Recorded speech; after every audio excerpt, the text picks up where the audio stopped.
అన్నా చెప్పండి అన్న. ఫ్రిడ్జ్ కావాలి ఒకటి మంచిది. చూడండి అన్న, ఏది కావాలో. ఎంతలో ఉన్నాయి? ఏదైనా 5,000 అన్న. 5,000ఏనా? అవునన్నా, రండి చూడండి అన్న, ఏది కావాలో వీటిలో. చూద్దాం. చిన్నది, ఇది చిన్నది, చిన్నది చిన్నది చిన్నది చిన్నది, ఇది ఏదో పెద్దగా ఉంది. ఓకే అన్న.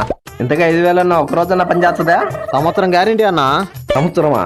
పోతే పోయింది 5,000. సంవత్సరం పని చేసిన చాలు. ప్యాక్ చేయండి. ఓకే అన్న. బయట ఉంది, బయట ఓకే అన్న, పెట్టేయండి. బిల్ వేసిస్తా పదన్న. పదా. The next day.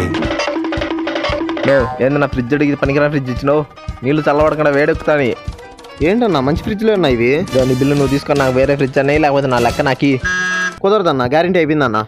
గ్యారంటీ అయిపోయిందా? నిన్నే కదన్నా తీసుకుపోయింది. చూడు, నువ్వు ఎప్పుడు కొన్నావు? 2023 డిసెంబర్ 31. ఇదేం సంవత్సరం? 2024. అయిపోయింది కదా, సంవత్సరం అయింది కదా. మళ్ళీ నేను క్లారిటీ ఏమన్నా ఇమ్మంటావా? మళ్ళీ నేను మోసం చేసిన అంటావు. లేదు లేదు అన్న, నేనే కొంచెం కన్ఫ్యూజ్ అయ్యా. ఏంటి అప్పుడే సంవత్సరం అయిందా?